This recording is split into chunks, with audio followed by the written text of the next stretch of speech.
Hey, welcome to Watch Complications. I'm Brian. Thanks for joining me. I'm out of character today. No, I haven't shaved. I'm not in a watch t-shirt. This is just a short video on bluing hands and why. But while you're here, why not subscribe, check out the site watchcomplications.com, and follow me on Instagram at watch_complications. Let's just do it. So I have an upcoming project where I'm going to be replacing the crystal and rebluing the hands on this stopwatch. I'm going to use this old pocket watch that's pretty busted up, both the case and the dial. It's got a nice set of hands on it that would have originally been this beautiful blue color, and I'm going to walk you through the process. You see this is pretty busted up. The hands got some surface rust on them. I'm going to put a dial protector under here. Even though this dial is pretty rough shape, you would typically put some sort of dial protection underneath of the hands, and then use hand removal tools to carefully pry these up. And they can be kind of stuck depending on how rusted they are. So another way to protect the dial is with a very thin sort of plastic dial protector, which I might show in a future video. Looks like these are going to come up pretty easily. There we go. So let me show you something about these test hands, I'll call them. This one is in okay shape. No big dents, dings, scratches. It's just got a lot of surface rust, particularly on the underside. But it's a nice hand. I kind of like the shape of it. It's kind of got a club look about it there in the middle. What do you think? Deck of cards. So that's one of the test hands. We'll clean that up. The other one is either a hand that wasn't meant to go with the watch originally or had been damaged at some point, and some point in the past someone has put a bushing in the middle of this so that it would fit that particular pocket watch movement. So yeah, that's the underneath. It'll sit on the top of the pin, and it won't go all the way through it because it's got some sort of clear coating over the surface of it. So I don't know if I'll take that off or not. Originally this hand would have been larger. It's been up a little bit as well, but this is just a test hand. We're just going to show the process here, so I really don't care. I'm not going to reuse this hand for anything, so no big deal. But I do like this one. So after removing the hands, the next step is I'm going to drop this. I got a little warm cup of water with detergent in it. So pop the hands in, wash them with a little bit of a mild detergent, get them cleaned up fairly nice, and then we'll work on removing the surface rust. Okay, so now I'm going to pull these out of the mild detergent. They'll probably look a little bit cleaner just from sitting in that soap. And I'm just going to wipe these up a little bit. The hands might be delicate, always depends. So it actually cleaned up fairly nice with just the detergent. But you can see there's that rust. There's rust spots underneath. So the next step is to take a glass brush, it's just fiberglass tips on the end. You can see it pops out here. And if you feel it with your fingers, it feels a little bit soft, but it's also got some coarseness to it. This is just a cheap, low-cost version, just a couple bucks. You can buy ones with a finer tip, a little bit nicer ones. Like this is the Bergeon 6240. These are just good tools to have around the workshop. So what we're wanting to do is scratch the surface and rust off of the hands. Brush on this.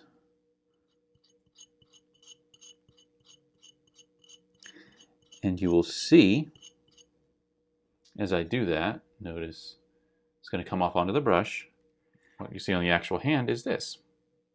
You can see that you're starting to see the metal underneath, and then the rust spots will start to go away. So I'm going to work on brushing these off for a little while, and then we'll move on to the next step. Okay, so I've used fiberglass pins to remove the rust and most of the bluing that was already on the hands. This is a cheap $2, $2-3 fiberglass pin. It's pretty wide though. You can see the size of it compared to the hand. What I would really prefer to use is the Bergeon 6240. This is a lot smaller, you can see, so I can be more accurate with it. It's a higher quality, works better.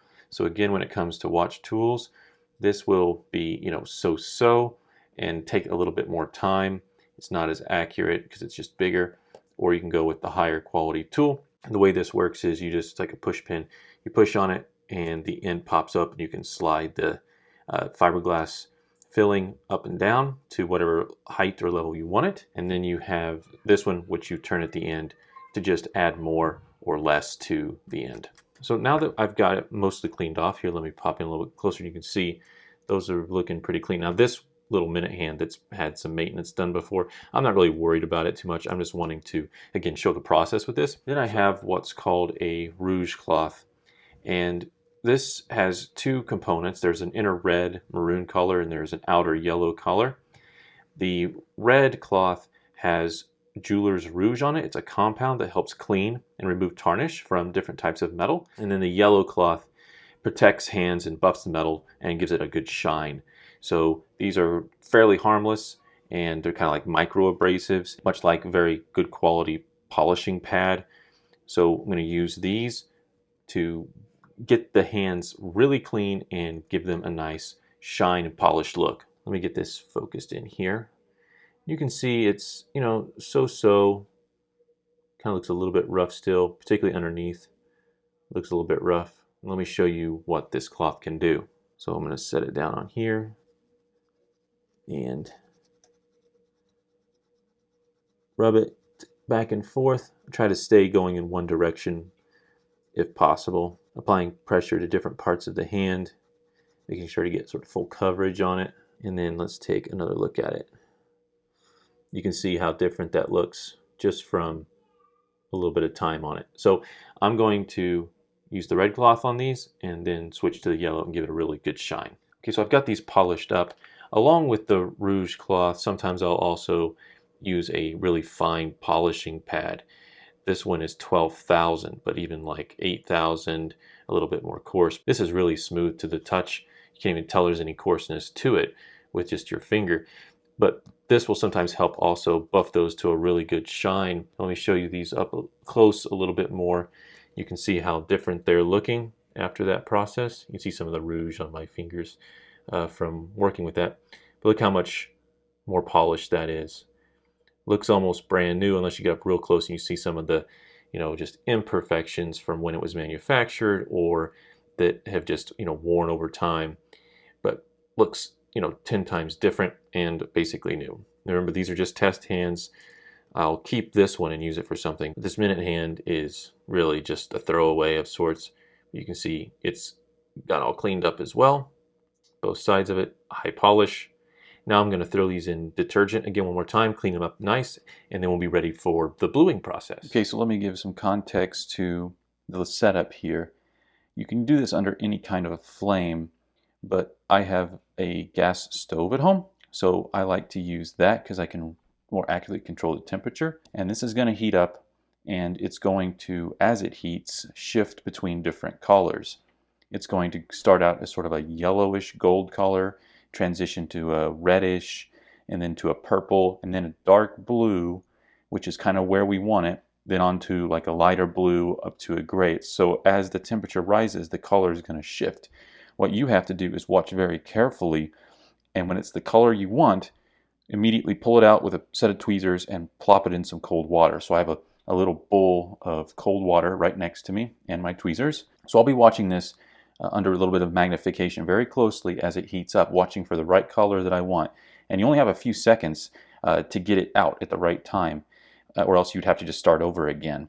And so hopefully I can get it right on these test ones. If not, then it's not a huge deal. At least you can see the process in this little short video. All we want is the same color across the entire hand. At least that's what you're going for. There might be a little bit of, different hues that you might get doing one hand and then the next hand, or even across the same hand, but you want to get close to the same thing across the entire hand. So what you need is evenly distributed heat. Cast iron will help with that, as will the brass filings, so we can get a consistent color. Now, I'm probably not going to be saying much while I'm doing this. I'm going to heat this up to the temperature I want, and then see what it looks like. Okay, we're sort of at the golden stage right now. At these temperatures, it's almost like a light switch, and it just flips to that color. It's mostly shifted to a purple, very, very dark blue. And next, we're going to start seeing it shift to dark blue. I want a little bit of brightness to it. Just the tip really needs it. I'm about to take it out. Okay, so the second hand is on there.